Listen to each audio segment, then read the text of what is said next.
کہ پھر مرد اور عورت کے معاملوں میں فرق کیا ہے؟ جس وقت نکاح ہونا ہے مرد نے مردوں میں آنا ہے، وہاں خطبہ ہونا ہے، وہاں بیٹھنا ہے، عورت کے ولی نے اس سے پوچھنا ہے پتر تھی تیرا ورنہ نکاح کر لگے کر دئیے، وہ کہتے آ جائے گا۔ یہ لڑکے اور لڑکی دونوں کو اکٹھا بنا کے، اوے لوگوں میری بات سن لو، عیسائیوں اور یہودیوں کی طرح جس طرح لڑکی اور لڑکے کو اکٹھا کرتی ہیں، یہ کام شروع ہو گیا کہ دونوں کو اکٹھا کرتے ہیں۔ عورت کو نہیں لے کے آنا، عورت کے ولی نے بتانا میری بچی کا اس کے ساتھ نکاح کر دو، اور اتنا حق مہر ہے، اور حق مہر ادا کرنا مرد کے اوپر فرض ہے، عورت کے اوپر نہیں۔ یہ اللہ نے سہولت دی ہے عورت کو، اور عورت کی مرضی ہے، وہ چاہے تو حق مہر سارا لے لے، آدھا لے لے، معاف کر دے، نہ کرے، چوانی نہ معاف کرے، یہ اللہ تبارک و تعالیٰ نے اس کا حق رکھا ہوا۔ اور اگر مرد اور عورت میں آپس میں علیحدگی ہوتی ہے، اللہ نے اجازت دی ہے، عورت اگر الگ ہونا چاہتی ہے خود تو اس کے لیے عدالت سے خلا لے جا کے، اور مرد جو ہے یہ اس کو اللہ نے یہ اجازت دی ہے کہ یہ عورت کو طلاق دے سکتا ہے۔ عورت طلاق نہیں، عورت خلا لے سکتی ہے۔ اور طلاق لینے کے بعد پھر ایک اور بڑی بات ہے کہ طلاق لینے کے بعد پھر ایک حکم ہوتا ہے عدت کا۔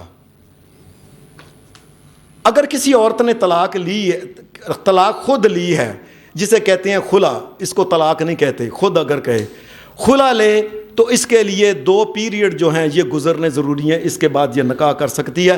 اور مرد اگر کسی عورت کو طلاق دے تو 3 پیریڈ گزر جائیں عورت کے تو اس کے بعد وہ عورت نکاح کر سکتی ہے۔ اور اگر وہ مرد جو ہے وہ فوت ہو گیا ہے تو اس کے لیے کیا شریعت نے کہا ہے؟ 4 مہینے 10 دن تک عورت نے عدت میں بیٹھنا ہے۔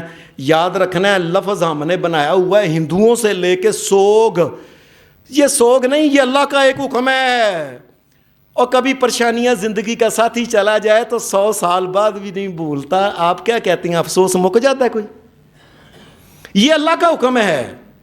اور اسی طریقے سے عورت جو ہے وہ عدت گزارے گی، جس طرح میں نے آپ کو کہا، یہ اس کا نام ہم نے سوگ ہندوؤں سے لے کے ہم نے سوگ نہیں، یہ اللہ تبارک و تعالیٰ کی شریعت ہے کہ وہ اتنی عدت تک نکاح نہیں کرے گی۔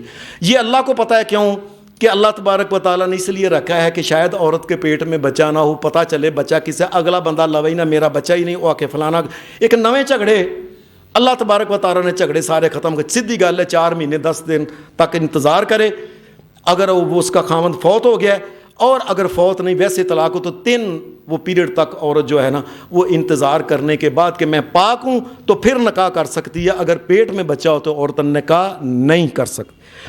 اللہ تبارک و تعالیٰ نے مرد کے اوپر نہیں رکھی عدت، اب یہ اللہ کا قانون ہے۔ کئی معاملہ میں عورتوں کو یہ اجازت کھلی دی ہے، کئی میں مردوں کو دی ہوئی ہے۔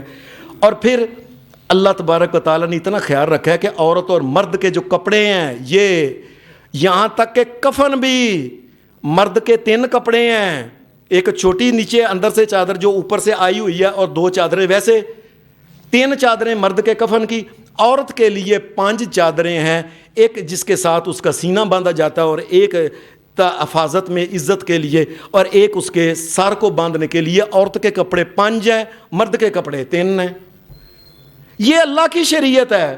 اب پھر اس کا کوئی فوت ہو جائے، اللہ تبارک و تعالیٰ نے اس کا طریقہ یہ رکھا، بہن بھائی نے، مرد کو ایک حصہ ملتا ہے، عورت کو اس سے آدھا ملتا ہے، یہ اللہ کی شریعت ہے۔ اور اگر عورت کی دیت ہو تو یہ مرد سے بھی یہ بھی آدھی ہے۔ اور اسی طریقے سے اللہ تبارک و تعالیٰ نے عورت کو عدالتوں سے بچایا ہے کہ کڑی مڑی ہر معاملے سے عورت نہ گواہ بن کے گئی ہوئے۔ اللہ نے کہا ہے کہ ایک مرد کے برابر 2 عورتوں کی، تاکہ عورتیں آئیں نہ عدالتوں میں، یہ اللہ تبارک و تعالیٰ کی شریعت ہے۔ اور اسی طریقے سے شریعت نے یہ بات کہی ہے کہ جس وقت گلیوں بازاروں میں عورت چلے، 7 مرد ہوں، عورت کو چاہیے کہ وہ کنارے کنارے چلے، مرد کو چاہیے کہ درمیان میں چلے۔ کیوں درمیان میں مرد ہوں؟ ادھر سے جو مرد آ رہا ہے، مرد آپس میں ٹکرائیں تو ٹکرائیں، کسی عورت کے ساتھ نہ ٹکرائیں۔ اللہ نے عورت کی عزت کا خیال رکھا ہے تاکہ عورت کے ساتھ نہ کوئی ٹکرا جائے۔ ان کا رستہ الگ ہے، اور پھر مسلمان اتنا رستہ الگ ہے کہ مسلمانوں کی مملکت کے اندر اللہ نے قانون بنا دیا کہ نبی اکرم صلی اللہ علیہ وسلم نے فرمایا وہ قوم کبھی بھی فلاح نہیں پائے گی قیامت تک جس نے اپنا حاکم کسی عورت کو بنا لیا۔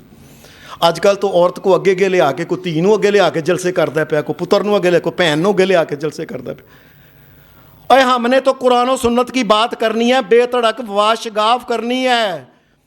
لوگوں بچ جاؤ ان لوگوں سے جو بیٹیوں کو آپ نے آگے آگے لا کے ان کو دکھا کے اور یہ سارے کام کر رہے ہیں. اپنے فرمایا لن یفلح قوم ولوا امرهم امراۃ, فرمایا جو عورت کو آگے آگے لے کے جاتے ہیں, میں اللہ کا نبی محمد کہتا ہوں وہ قوم کبھی کامیابی نہیں ہو سکتی.